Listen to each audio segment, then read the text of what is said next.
হজরতে আমিরে মুআবিয়া রাদিয়াল্লাহু তাআলা ইনি একজন আল্লাহর নবীর সাহাবী।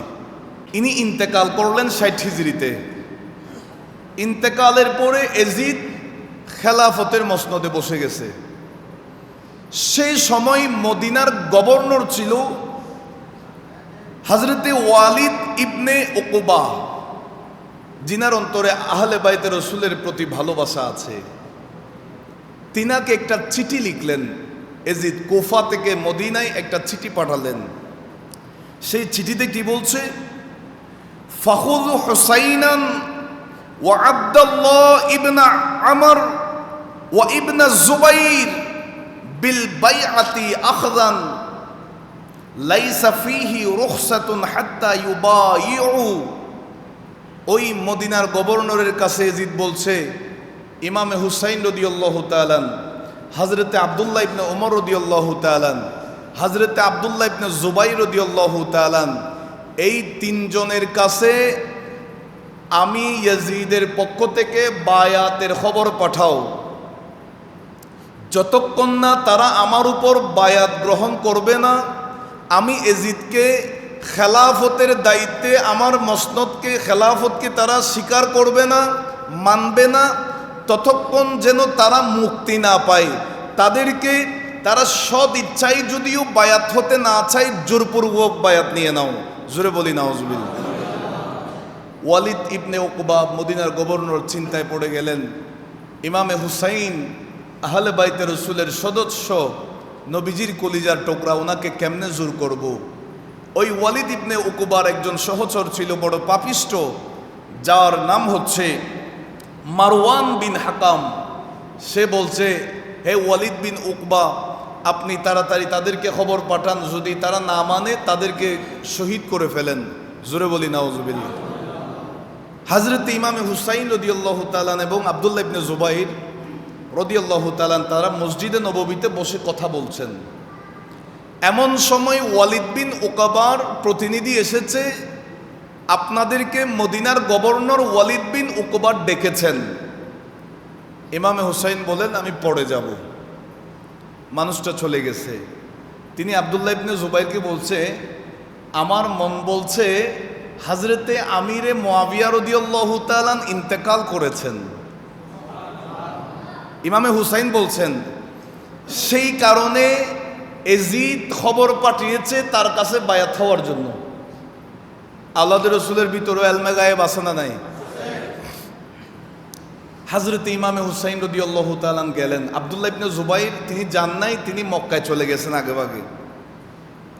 ইমাম হুসাইন যখন ওয়ালিদ বিন উকবার কাছে গেলেন, বলছে, ওগো ইমামে হুসাইন, নবীজির কলিজার টুকরা নাতি, আপনাকে ডেকেছি এই কারণে যে হযরত আমিরে মুআবিয়ার ইন্তেকাল হয়েছে, এজিদ আমাকে চিঠি পাঠিয়েছেন, আপনি যেন তার কাছে বায়াত গ্রহণ করেন। সে খেলাফতের দায়িত্বে বসে গেছে মসনদে, আপনি যেন তাকে খলিফা হিসাবে মেনে নেন। হযরত ইমামে হুসাইন রাদিয়াল্লাহু তাআলা কৌশল অবলম্বন করলেন, বলে যে এইভাবে গোপনে আমি তো বায়াত হতে পারবো না, আমি তো গোপনে বায়াত হতে চাইও না, মদিনার মানুষ কি বলবে, সুতরাং তুমি এলান করে দাও, আমি মদিনার সমস্ত মানুষের সামনে যদি বায়াত হতে চাই বায়াত হব, তবে গোপনে হতে পারবো না। চিৎকার দিয়ে বলি সুবহানাল্লাহ। হযরত ইমামে হুসাইন রাদিয়াল্লাহু তাআলা এই কথা বলে চলে গেলেন। মারওয়ান বিন হাকাম ওই পাপিষ্ট বলছে, হুজুর এই সুযোগ মিস করা যাবে না, এখন যদি তিনাকে শহীদ না করেন তাইলে পরবর্তীতে সুযোগ পাবেন না, তিনি কখনো বায়াত গ্রহণ করবে না। ওয়ালিদ বিন উকবা যদিও বা সেই ইয়াজিদের দায়িত্ব পালন করছে, তারপরেও অন্তরের মধ্যে আওলাদ রাসূলের ভালোবাসা আছে। সেই বলছে, ও মারওয়ান বিন হাকাম, তুমি কি বলো, মদিনার গভর্নরের দায়িত্ব আছি, শুধু তা নয়, সারা পৃথিবীর দায়িত্ব যদি আমাকে অর্পণ করা হয়, আওলাদ রাসূলের শানে যদি কিঞ্চিত পরিমাণ বেয়াদবি করতে বলে, আমি বেয়াদবি করব না, সারা দুনিয়ার রাজত্বকে আমি ফেলে দিব, নবীর আওলাদের ভালোবাসা আমি আমার অন্তরের মধ্যে রাখব। ইমাম হুসাইন চলে গেলেন। যাওয়ার পরে অনেক চিন্তা করলেন, পরিবারের সাথে কথা বললেন, আমরা আজকে রাতের বেলায় মদিনা থেকে মক্কার উদ্দেশ্যে বের হয়ে যাব। সুবহানাল্লাহ। কারণ এখানে থাকা যাবে না, এখানে যদি থাকি এজিদের হাতে বায়াত গ্রহণ করতে হবে। আর এজিদের হাতে বায়াত গ্রহণ করা মানে এই নবীজির যেই ইসলামী শরিয়া, আমার নবীর দেওয়া যেই ইসলাম, এটা সম্পূর্ণ চেঞ্জ হয়ে যাবে, এটা সম্পূর্ণ পাল্টে যাবে। এখন যদি প্রশ্ন করা হয়, ইমাম হুসাইন তো চাইলে এজিদের হাতে হাত রাখতে পারতো, রাখেন নাই কেন? তিনি কি ওই দুনিয়াবি ক্ষমতার লোভ করেছেন? আসলে তা নয়, তিনি ইসলামকে বাঁচানোর জন্য এজিদের হাতে বায়াত গ্রহণ করেন নাই। কেমনে বাঁচালেন? ওই এজিদকে যদি তিনি স্বীকার করত, এজিদের কাছে যদি মাথা নত করত, তাইলে সেই এজিদ শরাবকে বৈধ বলতো, মদ পান করা বৈধ বলতো, একেবারে যাদের সাথে বিবাহ শরীয়তের মধ্যে হারাম তাদের সাথে বিবাহ জায়েজ বলতো। ইসলামে যতটুকু নিষেধাজ্ঞা আছে সেগুলাকে সে বৈধতা হিসাবে মানুষদের মাঝে ছড়িয়ে দিচ্ছে। চিৎকার দিয়ে বলি নাউজুবিল্লাহ। হযরত ইমাম হুসাইন রাদিয়াল্লাহু তাআলা রাতের বেলা বের হওয়ার সময় তিনি আখিরিবার আমার নবীর রওজার সামনে গেলেন। আল্লাহর নবীর রওজার দিকে চোখের পানি ছেড়ে দিলেন। ইমাম হুসাইন রাদিয়াল্লাহু তাআলা বলেন, নানা, এই মদিনা শহর আমার এত বেশি প্রিয়, যেই শহরের মধ্যে আমি ইমামে হুসাইনের বেলাদত হয়েছে। এই মদিনা শহর আমার এত বেশি প্রিয়, মদিনার গলিতে গলিতে আমি খেলাধুলা করেছি। নানা গো, আমি যখন খেলাধুলা করতাম আপনি নানাকে দেখে আমি দৌড়ে চলে আসতাম। আপনি কতই না এই মদিনা শহরে আমার কপালে চুম্বন করেছিলেন, আমার গলায় চুম্বন করেছিলেন, আমার মুখে আদর করেছিলেন। ও নানা, এই প্রিয় শহরটা ছেড়ে আমাকে আজকে চলে যেতে হচ্ছে, মন তো চাই না। ইমামে হুসাইন রাদিয়াল্লাহু তাআলা আখিরিবার আমার নবীর কদমের মধ্যে সালামি দিয়েছেন। জোরে বলুন। হযরত ইমামে হুসাইন রাদিয়াল্লাহু তাআলা আমার নবীকে আখিরিবার সালাম দিয়ে মদিনাতুল মুনাওয়ারা থেকে বের হয়ে গেলেন পরিবারকে সঙ্গে নিয়ে। আমার বাবারা ভাইয়েরা, যাওয়ার সময় হযরতে মৌতি রাদিয়াল্লাহু তাআলা আনহুর সাথে সাক্ষাৎ হয়েছে। মদিনা থেকে যাওয়ার সময় আব্দুল্লাহ ইবনে মৌতি রাদিয়াল্লাহু তাআলা আনহুর সাক্ষাৎ পাইলেন। তিনি বলছেন, ও ইমামে হুসাইন, আপনি যাচ্ছেন কোথায়? ইমাম হুসাইন রাদিয়াল্লাহু তাআলা বলেন, আমি মদিনা ছেড়ে মক্কায় চলে যাচ্ছি। হযরতে আব্দুল্লাহ ইবনে মৌতি বলেন, ওগো নবীর কলিজার টুকরা নয়নের মণি ইমামে হুসাইন রাদিয়াল্লাহু তাআলা, আপনাকে আমি ছোট্ট একটা আবদার করব। মক্কায় যাবেন ঠিক আছে, সেখানে থাকবেন, মন চাইলে অন্য কোথাও চলে যাবেন, তারপরেও আপনি একটি বারের জন্য আপনি কুফার জমিনের মধ্যে যাবেন না। জোরে বলি সুবহানাল্লাহ। হযরতে আব্দুল্লাহ ইবনে মৌতি বলেন, কারণ কুফাবাসীরা বেওয়াফা, কুফাবাসীরা বেঈমান, তারা বিশ্বাসঘাতক। শুধু আপনার সাথে করবে তা নয়, হযরতে মাওলা আলী শেরে খুদা রাদিয়াল্লাহু তাআলা আনহুর সাথে কুফাবাসীরা বেওয়াফাই করেছে। আপনার ভাই হযরতে ইমামে হাসান রাদিয়াল্লাহু তাআলা আনহুর সাথে করেছেন। সুতরাং আপনি কুফায় যাবেন না। আমার বাবারা ভাইয়েরা, মক্কা শরীফের মধ্যে যখন চলে গেলেন, হযরতে আমিরে মুআবিয়ার ইন্তেকালের খবর যখন কুফা সহ সারা পৃথিবীর মধ্যে ছড়িয়ে পড়ল, সেই সময় কুফার মানুষেরা ইয়াজিদকে সাপোর্ট করছে না, ইয়াজিদকে সমর্থন দিচ্ছে না। কুফাবাসীরা জানতে পারলো আমার নবীর কলিজার টুকরা ইমামে হুসাইন রাদিয়াল্লাহু তাআলা বর্তমানে মক্কার জমিনের মধ্যে অবস্থান করছে। আমার বাবারা ভাইয়েরা, একটার পর একটা চিঠি পাঠাচ্ছে ইমামে হুসাইনের কাছে, ওগো ইমামে আলী মাকাম, আমরা সবাই আপনার জন্য অপেক্ষা করছি, আমরা আপনার হাতে বায়াত নেওয়ার জন্য বসে আছি, আপনি আসেন। এজিদকে আমরা খলিফা হিসাবে মানব না, এজিদের ইমামতি আমরা মানব না। আপনি আসলে আপনার কাছে সারা কুফাবাসী বায়াত গ্রহণ করবে। একের পর এক চিঠি পাঠাচ্ছে। আমার বাবারা ভাইয়ারা, শামে কারবালা কিতাবের মধ্যে লেখা আছে, একটা নয় দুইটা নয়, 12,000 চিঠি ইমামে হুসাইনের কাছে এই কুফাবাসীরা চিঠি পাঠিয়েছেন। জোরে বলি সুবহানাল্লাহ। আরো জোরে বলুন। শামে কারবালাতে আছে 12,000। আবার সাওয়ানিহি কারবালা হযরতে আল্লামা নাঈমুদ্দিন মুরাদাবাদী রহমতুল্লাহ আলাইহি তিনি বলছেন 12,000 নয়, 150টা চিঠি পাঠিয়েছেন। এটাও নির্ভরযোগ্য একটা রেওয়ায়াত। আবার মুফতি আহমদ ইয়ার খান নাঈমি রহমতুল্লাহ আলাইহি বলেন 150টা নয়, 120টা চিঠি পাঠিয়েছেন। সুবহানাল্লাহ বলেন। একের পর এক চিঠি পাঠাচ্ছেন। ইমামে হুসাইন রাদিয়াল্লাহু তাআলা অতটা গুরুত্ব দেন নাই, কারণ কুফাবাসীরা যে কোনো মুহূর্তে বিশ্বাসঘাতকতা করতে পারে। কথা বলেন ঠিক কিনা? লাস্ট যেই চিঠিটা দিয়েছেন সেই চিঠির মধ্যে এমন কথা লিখেছে, ওগো নবীজির কলিজার টুকরা ইমামে হুসাইন রাদিয়াল্লাহু তাআলা, আপনাকে অসংখ্য চিঠি পাঠিয়েছি, পত্র দিয়েছি, আপনি এখনো আসছেন না আমাদের কাছে।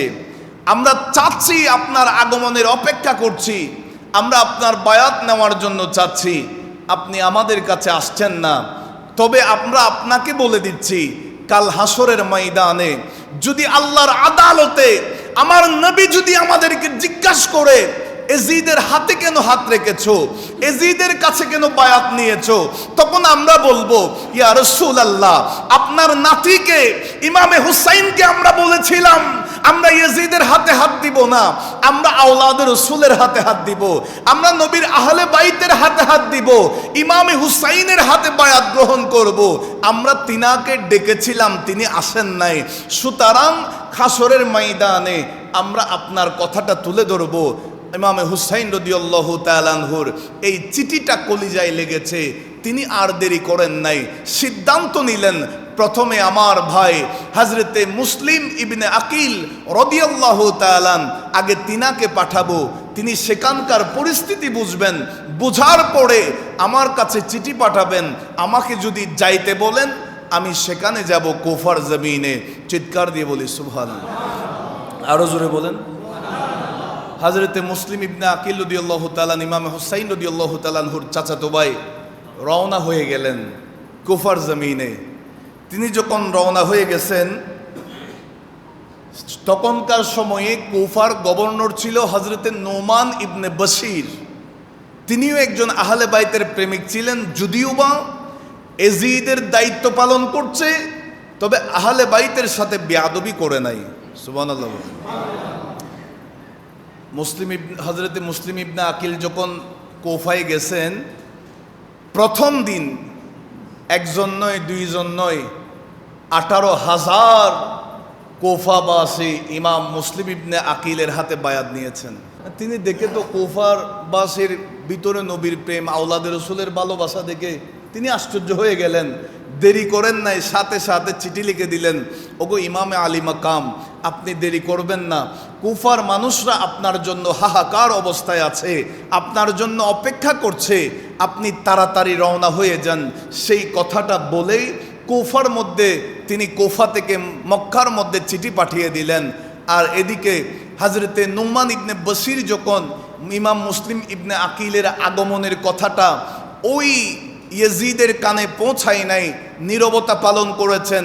ইয়াজিদ যখন জানতে পারলেন কুফা তো হাতছাড়া হয়ে যাচ্ছে, সমস্ত মানুষরা তো আওলাদের রাসূলের পক্ষে চলে যাচ্ছে, কি করা যায়? কঠিন জালেম টাইপের একজন শাসককে কুফার দায়িত্ব দিতে হবে। সেই শাসককে বসরার যিনি গভর্নর অবস্থায় আছেন সেই উবাইদুল্লাহ ইবনে জিয়াদ, বড় জালেম, বড় পাপিষ্ঠ, তাকে ডাকা হয়েছে। তুমি বসরার সাথে সাথে কুফার দায়িত্বও নিয়ে নাও, নোমান ইবনে বশিরকে বরখাস্ত করে দিলাম, তোমাকে এই কুফার গভর্নরের দায়িত্ব দিয়ে দিলাম। চিৎকার দিয়ে বলি নাউজুবিল্লাহ। এই উবাইদুল্লাহ বিন জিয়াদ সে বড় চালাক ছিল, দুরন্ত চালাক, বড় জালেম ছিল। সেই প্রকাশ্যে আসে নাই, 500 জন সৈন্য নিয়ে আরবদের লেবাস পরে, গুমটা দিয়ে মাগরিবের পরে এশারের আগে মাঝামাঝি সময়ে সে সৈন্য সেনাকে নিয়ে আসছে। কাদেসিয়ার মধ্যে সমস্ত সেনাকে রেখে দিছে, 20 জনের মতো সৈন্য নিয়ে সে কুফার ভিতরে ঢুকছে। ঢুকার পরে সমস্ত কুফাবাসীরা মনে করছে ইমামে হুসাইন মক্কা থেকে কুফার জমিনে আগমন করেছেন। এখন সে তো মুখ খুলছে না, ঢুকেছে। কুফাবাসীরা সেখানে একটা জুলুস করে ফেলছে, তাকে মারহাবান জানাচ্ছে, ওয়েলকাম জানাচ্ছে। এভাবে কথা বলতে বলতে ওই উবাইদুল্লাহ ইবনে জিয়াদ তাড়াতাড়ি কুফার সেই গভর্নরের প্রাসাদের মধ্যে ঢুকে গেছে। সেখানে ঢুকে ছাদের মধ্যে উঠেছে, কিতাবে আছে রাতের বেলাও কুফাবাসীকে হুঁশিয়ারি দিয়েছে, আবার সকাল বেলাও সমস্ত কুফাবাসীকে ডেকে সে আলটিমেটাম দিচ্ছে, এই কুফাবাসীরা শোনো, যদিও বা তোমরা আমাকে ইমাম হুসাইন মনে করেছো, আমি তোমাদের হাল অবস্থা বোঝার জন্য এখানে ইমাম মুসলিম ইবনে আকিলকে নেতৃত্ব দিচ্ছে কারা, তাদেরকে চেনার জন্য, তাদের চেহারাগুলা পরিচয়গুলো পাওয়ার জন্য আমি লেবাস নিয়েছি, গোপনে এসেছি, তোমাদেরকে হুঁশিয়ারি দিচ্ছি, ইয়াজিদ আমাকে অর্ডার করেছে, কেউ যদি ইয়াজিদের বায়াতের অবাধ্যতা করে, কেউ যদি ইয়াজিদের বায়াত গ্রহণ করতে না চায়, তার শাস্তি হবে, তার মাথাটা আলাদা করে ফেলতে হবে শরীর থেকে। সুতরাং তোমাদের দুইটা পথ, একটা হচ্ছে ইয়াজিদের হাতে বায়াত গ্রহণ করা, আরেকটা হচ্ছে দুনিয়া থেকে তোমরা ধ্বংস হয়ে যাওয়া, কতল হয়ে যাওয়া। চিৎকার দিয়ে বলি নাউজুবিল্লাহ, আরো জোরে বলেন। হযরত ইমাম মুসলিম ইবনে আকিল রাদিয়াল্লাহু তাআলা সেই দিন কিতাবে আছে 1000 নয় 2000 নয়, ইমাম মুসলিম ইবনে আকিলের সাথে 40,000 কুফাবাসী ছিল। আরো জোরে বলেন। এখন পক্ষে আছে কত? আরো জোরে বলেন কত? তখন উবাইদুল্লাহ বিন জিয়াদ সে বড় টেনশনে পড়ে গেল, কি করা যায়। কৌশল অবলম্বন করলো। কুফার যে বড় বড় গোত্রের সর্দার যারা আছে, লিডার যারা আছে, প্রধান যারা আছে, তাদেরকে ডাকা হলো। ডেকে বলছে, তোমরা তাদেরকে টাকা পয়সার প্রলোভন দেখাও, যদি না মানে তোমরা তাদেরকে তাদেরকে যে হত্যা করা হবে, কতল করা হবে। ইয়াজিদ অলরেডি 20,000 সৈন্য পাঠিয়ে দিয়েছে, সুতরাং তাদেরকে বলো ইমাম মুসলিম ইবনে আকিলের সঙ্গ ত্যাগ করতে ছেড়ে দিতে, নাইলে তাদের জানের কোনো রক্ষা নাই, তারা যে মরবে এটা 100% নিশ্চিত। এইভাবে যখন তাদেরকে আলটিমেটাম দেওয়া হচ্ছে, একজন আরেকজনকে বুঝাচ্ছে, তুমি ওখানে যাইও না, বাঁচতে চাইলে ওখান থেকে চলে আসো, তুমি যদি বাঁচতে চাও ওই ইমাম মুসলিম ইবনে আকিলের হাত ছেড়ে দাও। এইভাবে কিতাবের মধ্যে আছে হযরতে মুসলিম ইবনে আকিল রাদিয়াল্লাহু তাআলা কিছুক্ষণ আগে জিনার সঙ্গে 40,000 ছিল। মাগরিবের নামাজের আদায়ের পরে যখন তিনি সালাম ফিরালেন, দেখলেন ওনার সাথে ওনার পিছনে মাত্র 30 জন। চিৎকার দিয়ে বলি নাউজুবিল্লাহ, আরো জোরে বলেন। কুফাবাসী কত বড় বেওয়াফা, চিন্তা করে দেখেন, বিশ্বাসঘাতক, যারা নিজের জানের ভয় করে আওলাদের রাসূলের হাত ছেড়ে দিয়েছে। এটা আওলাদের রাসূলের হাত নয়, ঈমান ছেড়ে দিয়েছে নিজের জানকে ভয় করে। কথা বলেন ঠিক কিনা? হযরত ইমাম মুসলিম ইবনে আকিল বলেন, আমি মসজিদ থেকে বের হলাম, আমি যখন 30 জনকে নিয়ে বের হইলাম, দেখলাম যাইতে যাইতে 30 জনের 3 জনও নাই, সবাই চলে গেছে। একটু নাউজুবিল্লাহ জোরে বলেন না। এখন কি করবেন? ইমাম মুসলিম ইবনে আকিল হানি ইবনে উরওয়া মুজহিজির তিনার ঘরের মধ্যে ঢুকে গেলেন। হানি ইবনে উরওয়া যদিও বা ইমাম মুসলিমকে গড়ে নিতে চাচ্ছেন না। ইমাম মুসলিম বলছেন, আমি তো একজন মুসাফির। বলে যে, হুজুর আপনি যে ঢুকে গেছেন সেজন্য আপনাকে বের করতেছি না, আমার আত্মমর্যাদার খেলাফ হবে, তবে আমি পছন্দ করছি না আপনি আমার এখানে থাকেন। ইমাম মুসলিম ইবনে আকিল ঢুকে গেলেন, ঘরের গোপন একটা কক্ষের মধ্যে ঢুকলেন। সেই ঘরের মধ্যে সুরাইক ইবনে আউর সালমি তিনিও আসলেন। হানি ইবনে উরওয়া উবাইদুল্লাহ ইবনে জিয়াদের খুব কাছের মানুষ, যদিও বা তাকে সাপোর্ট করে না। সুরাই ইবনে আউর সালমি তিনি উবাইদুল্লাহ ইবনে জিয়াদের একেবারে ক্লোজ মানুষ, তিনিও সেই ঘরে আসলেন। আসার পরে ইমাম মুসলিমকে দেখলেন, দেখে তিনিও চিন্তা করলেন কি করা যায়। ওনাকে তো অন্তত মক্কার দিকে পৌঁছাই দিতে হবে, অন্তত কুফার জমিনটা ওনাকে একটু এখান থেকে বের করে দিতে হবে, কি করা যায়। এমন সময় সুরাই ইবনে আউর তিনি অসুস্থ হয়ে গেলেন। অসুস্থ যখন হলেন তখন উবাইদুল্লাহ ইবনে জিয়াদ খবর পাঠালেন, ও সুরাই আপনি অসুস্থ, আমি শুনেছি আপনি হানি ইবনে উরওয়ার ঘরের মধ্যে অবস্থান করছেন, আজকে সন্ধ্যার পরে আমি আপনাকে দেখতে আসব। সুবহানাল্লাহ বলেন। সূরা ইবনে আউর বলেন, ওগো ইমাম মুসলিম, আজকে সুবর্ণ সুযোগ আছে উবাইদুল্লাহ বিন জিয়াদের মাথা আলাদা করার।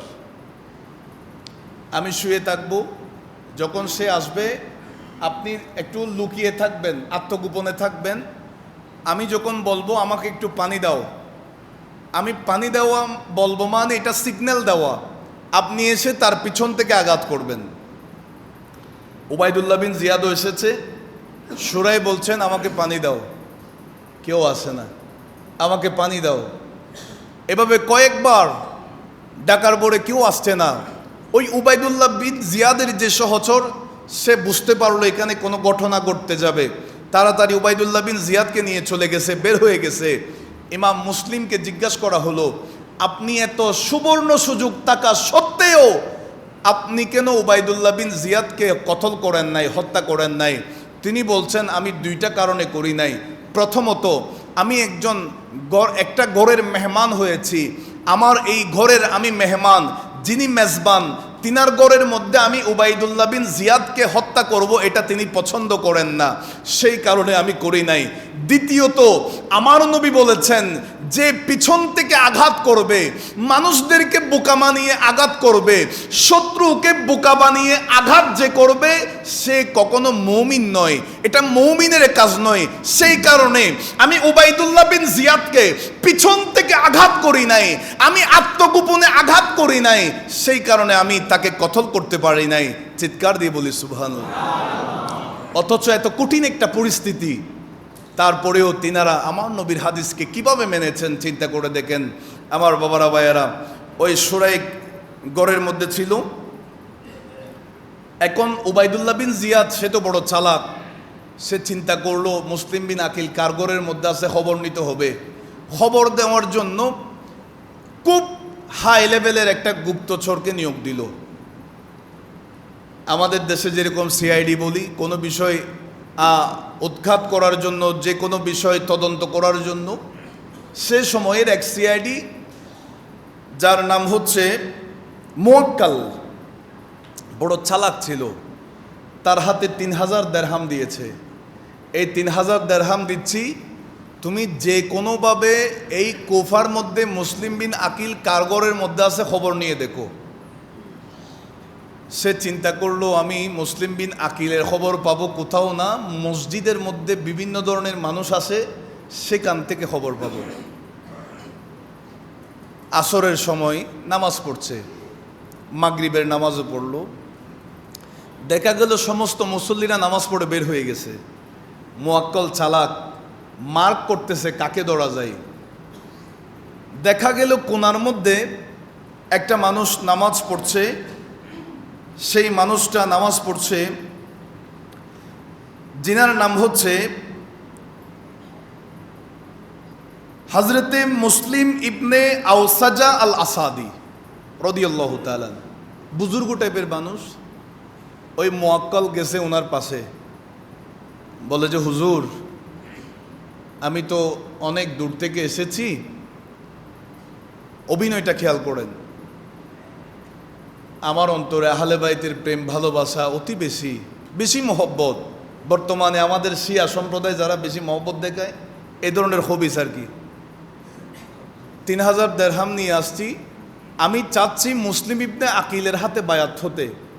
এই 3000 দিরহাম ওনাকে দিব, ইনি যেন এগুলা খরচ করে, সঠিক জায়গায় উনি খরচ করে। হযরতে মুসলিম ইবনে আওসাজা আল আসাদি তিনি বলেন, তুমি এতগুলা মানুষ থাকতে আমাকে কেন জিজ্ঞেস করছো? বলে যে হুজুর, আপনার চেহারার মধ্যে আওলাদে রসুলের প্রেম ফুটে উঠেছে। উনি সহজ সরল মানুষ, তার ধোঁকার মধ্যে পড়ে গেছে। ঠিক আছে, তোমাকে আমি মুসলিম ইবনে আকিলের সাথে সাক্ষাৎ করাবো। নিয়ে বিন উরওয়ার গড়ে প্রথম দিন গেছে, সবার আগে আসতো, সবার শেষে বের হইতো। একদিন, 2 দিন, 3 দিন, এভাবে প্রতিদিন আসা যাওয়া করত। মনে হইতো আওলাদে রসুলের প্রেমিক এর চাইতে বড় প্রেমিক আর কেউ নাই। এদের অভিনয়টা খেয়াল করেন। এরপরে উবাইদুল্লাহ বিন জিয়াদ হানি বিন উরওয়াকে ডাকালেন, তুমি এতদিন ধরে আসছো না অসুস্থতার কথা বলে, তুমি তো সুস্থ আছো। যখন গিয়েছে বলছে তোমার গড়ে তো মুসলিম ইবনে আকিল। হানি বিন উরওয়া প্রথমবার অস্বীকার করলো। যখন অস্বীকার করেছে মুয়াক্কালকে সামনে রেখেছে, দেখা মাত্র অবাক হয়ে গেছে, হায় আল্লাহ, এতদিন তো ভালো মানুষের লেবাসে আওলাদ রসুলের সাথে দুকাবাজি করেছে এই মুয়াক্কাল। এই মুয়াক্কাল আহলে বাইতের প্রেমিকের নাম দিয়ে আওলাদ রসুলের সাথে ধোঁকাবাজি করেছে, প্রতারণা করেছে। বর্তমান সময়ে শিয়া সম্প্রদায় যারা হুসাইনি প্রেমিক দাবি করে, আহলে বাইতের আশেক দাবি করে, 10ই মুহররম মাতম করে, 10ই মুহররম তাজিয়া মিছিল করে, যারা বলে আমাদের চাইতে বড় প্রেমিক আর কেউ নয়, আমাদের চাইতে বড় আশেক আর কেউ নয়, মূলত তারা প্রেমিক নয়, ইমাম হুসাইনের সাথে বেয়াদবি করেছে, বেওয়াফা করেছে, বেঈমানি করেছে, মূলত তারাই। তাদের সেই দুষ্টা ঢাকানোর জন্য তারা মাতম করে করে হাই হুসাইন বলে বলে আমাদেরকে ধোঁকা দিচ্ছে। তারা মূলত গুমরাহি পথ, জাহান্নামী। কথা বলেন ঠিক কিনা? হুজুর গৌসে পাক বলেছেন তারা তো জাহান্নামের কুকুর, এটা গৌসে পাক বলেছেন। কথা বলেন ঠিক কিনা? তখন হানি বিন উরওয়া যখন এভাবে তিনি বুঝতে পারলেন মুসলিম ইবনে আকিল যে আমার গড়ে আছে, তখন হানি বিন উরওয়ার গড়ে মুসলিম ইবনে আকিলকে ধরার জন্য গিয়েছিল, সেখানে পারে নাই। হযরতে হানি বিন উরওয়া বলেন আপনি তাড়াতাড়ি একটু বের হয়ে যান। ইমাম মুসলিম ইবনে আকিল চলে গেলেন। কুফার সমস্ত দরজা বন্ধ হয়ে গেছে ওনার জন্য, আওলাদ রসুলের জন্য, কারো গড়ে ঢুকতে পারছে না। দেখা গেল একজন মহিলা, এই মহিলার নাম হচ্ছে তাওয়া। এই তাওয়া নামক একজন বৃদ্ধ মহিলা গড়ের দরজার সামনে বসে আছে, সন্তান আসবে, সন্তানের অপেক্ষায়। তিনাকে বলছেন আপনার ঘরে কি একটু পানি পাওয়া যাবে? মহিলাটা পানি এনে দিলেন। ইমাম মুসলিম ইবনে আকিল পানিটা পান করলেন। কিছুক্ষণ সময় হয়ে গেল, এখনও তিনি সেই উঠান থেকে যাচ্ছেন না। মহিলা বলছে আপনি তো পানি পান করেছেন, বসে আছেন কেন? হযরতে মুসলিম ইবনে আকিল বলছেন আমি তো একজন মুসাফির, আমি মুসলিম ইবনে আকিল। এই পরিচয় যখন দিয়েছে মহিলার কলিজার মধ্যে নড়ক নেড়েছে। তিনি বলছেন ইমামে হুসাইন প্রতিনিধি হিসাবে আপনাকে পাঠিয়েছেন, কুফার মানুষেরা আপনার সাথে বেঈমানি করেছে। হযরতে মুসলিম ইবনে আকিল রাদিয়াল্লাহু তাআলা ওই তাওয়া নামক মহিলার ঘরের মধ্যে গোপনে অবস্থান করেছেন। সেই মহিলা যখন খাবার দাবার আনা নেওয়া করত, ঘরের থেকে আসা যাওয়া করত, ওই মহিলার সন্তানটা বুঝতে পেরেছে। যখন বুঝতে পারছে যে মুসলিম ইবনে আকিল তাদের ঘরে আছে, ওবাইদুল্লাহ বিন জিয়াদ তো পুরস্কারের ঘোষণা দিয়ে দিয়েছে, সেই খবর দিয়েছে মুসলিম ইবনে আকিল আমাদের ঘরে আছে। আমার বাবারা ভাইয়েরা, হযরত ইমাম মুসলিম ইবনে আকিল রাদিয়াল্লাহু তাআলা আনহুর উপর হামলা চালিয়েছে। সেই এজিদ বাহিনী হামলার মধ্যে পারছে না। অনেকক্ষণ যুদ্ধ করার পরে তারা সবাই ক্লান্ত।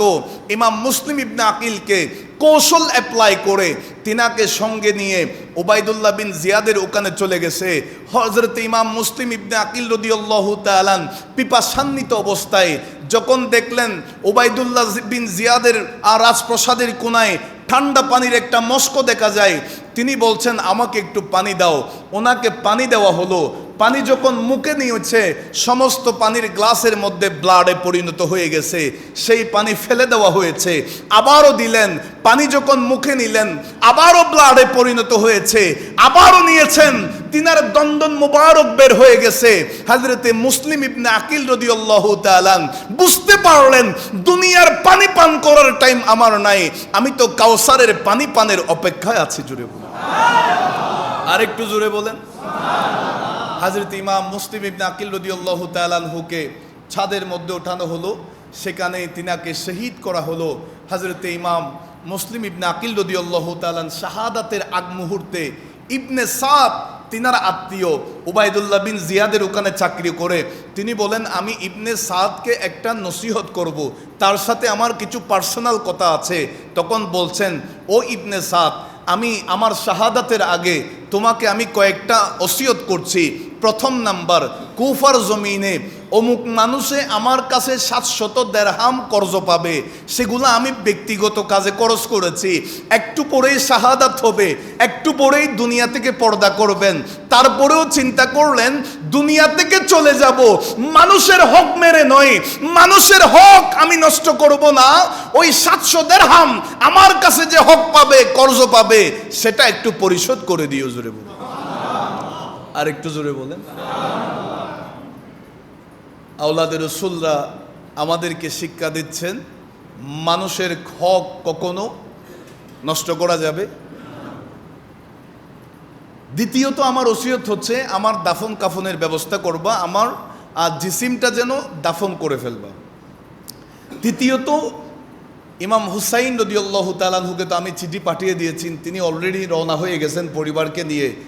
আমার মন কাঁদছে ইনি আসলে কি অবস্থা হবে, সেই কারণে তিনাকে একটা চিঠি লিখবা, তিনার কাছে পৌঁছাইবা, তিনি যেন এই কুফাতে না আসে, কারণ কুফাবাসীরা বড় বেওয়াফা। এই নসিহতগুলা করলেন, নসিহত করলেন। ইমাম মুসলিম রাদিয়াল্লাহু তাআলা আনহু শাহাদাত বরণ করলেন। ইন্না লিল্লাহি ওয়া ইন্না ইলাইহি রাজিউন। তন্মধ্যে ইমাম মুসলিম ইবনে আকিলের সাথে দুইজন ছোট ছোট মাসুম বাচ্চা যিনারা ইনার সাথে এসেছেন কুফায়, একজনের নাম মোহাম্মদ, আরেকজনের নাম ইব্রাহিম। এখনো মাসুম, হয়তো 5-6 বছরের বাচ্চা, 6 কিংবা 7 বছরের, এখনো দুনিয়াদারি ভালো করে বুঝে না, রাজনীতি কাকে বলে বুঝে না। কুফায় আসলেন বাবার সাথে, কেন আসলেন, কি জন্য আসলেন সেটাও বুঝার সেই বয়স এখনো হয় নাই। সেই দুইজন সন্তান যিনারা সেই সময় কাজী সুরাই এর গড়ের মধ্যে ইমাম মুসলিম ইবনে আকিল রেখেছিলেন, তারা অবস্থান করছে। ওবায়দুল্লাহ বিন জিয়াদ বলছে ওই দুইটা মাসুম বাচ্চাকেও ছাড় দেওয়া যাবে না, তাড়াতাড়ি খবর নাও কার ঘরের মধ্যে আসে। জোরে বলি নাউজুবিল্লাহ। কয়েক মিনিটের মধ্যে আমি ঘটনাটা বলছি, মনোযোগ দিয়ে খেয়াল করবেন।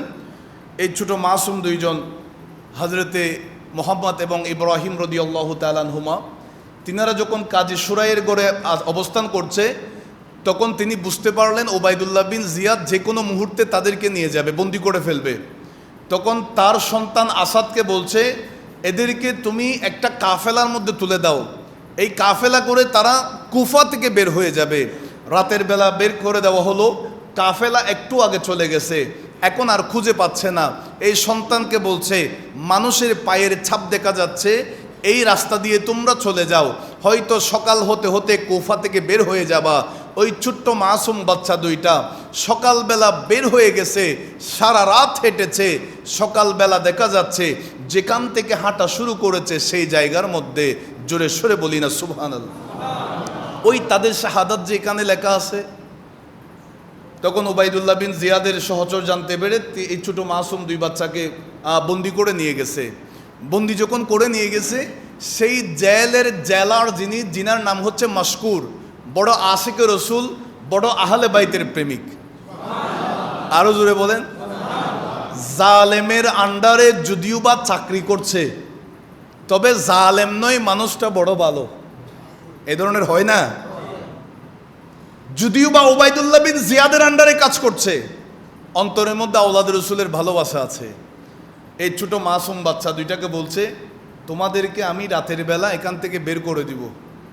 একটা আংটি দিয়েছে হাতে, এই আংটিটা তোমরা হাতে রাখো, এই আংটিটা হাতে রাখো, কুফা থেকে বের হয়ে যাবা কোতোয়ালের কাছে, সেই কানকার পুলিশ অফিসার যিনি, সেই পুলিশ অফিসারের কাছে যদি এই আংটিটা দেখাও, তখন তিনি বুঝতে পারবে আমি মশকুর তোমাদেরকে পাঠিয়েছি, তোমাদের ঘটনা বিস্তারিত বলবা, যদি বলো তাইলে তিনা সেই কোতোয়াল তোমাদেরকে মক্কা শরীফের মধ্যে পৌঁছায় দিবে। জুড়ে বলি সুবহানাল্লাহ।